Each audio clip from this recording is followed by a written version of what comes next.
in that capacity would greatly change the outcome of that. So that was really big for me, because again, most times, we don't, if we're going into a first in, right, we don't have a really strong cut and dried upfront contract, right? We're not saying, okay, at the end of this, there's gonna be money. But in order for you to have that type of a conversation, for it to become relevant and appropriate, then we have to challenge them in some capacity up No front. question. And the unconditional piece is you're almost saying, well, are you a man or aren't you? And that's it's what it is. And you did the slippery thing. You went right into the softball of Right, pain, right? right. Here's the pain indicator. Why don't you Right. bite on that? Right. And didn't answer my question 3 times. And Right. so I had to let you drift a little bit, let you come back, let you drift a little bit, and finally say, well, I hate to be a stickler on this, but Right, right. now, Oh. go ahead, no, So I was please. just gonna say, curious, after where you just broke it and you were setting him up how he was gonna talk to the CFO, and then once he says no, so then how do you part ways? I guess I'm curious of, do you set up a next conversation Yeah, immediately? there has to be a phone conversation. He said a CFO is in this afternoon. We have to have a conversation before 5 o'clock. And so what I would have said is, since I can't see this guy, is 5 o'clock will be our deadline.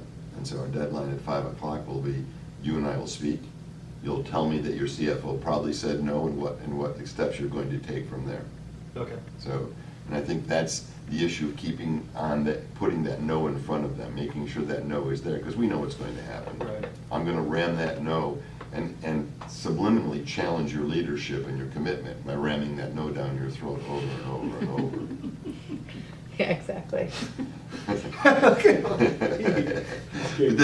The idea is, I wouldn't have pushed this strongly if you weren't a rabbit. And that's why rabbits have to close in 2 calls. Right, it's a 2-call close. Yeah, that's all it is. And so that's why I push strongly for the evaluations right now, and actually, kept slapping you in the face with the evaluations, that we're gonna have to do this before you invite me back. And so anything larger than that, you're gonna need to follow the 9-step process Right. somehow to get in there. But in a rabbit world, you can't waste a lot of time with rabbits. And so it's a matter of, I have to get as far as setting the evaluation on the tee at the end of my first hour. It has to go that far.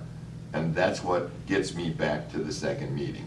So either they're going to take the evaluation between now and 3 days is the key for me, so I'm not letting any more than 3 days go by. So that's a key. Or one of 2 things is gonna happen. I'm gonna have to come back in and talk to the CEO tomorrow, and we're gonna have to have a different conversation.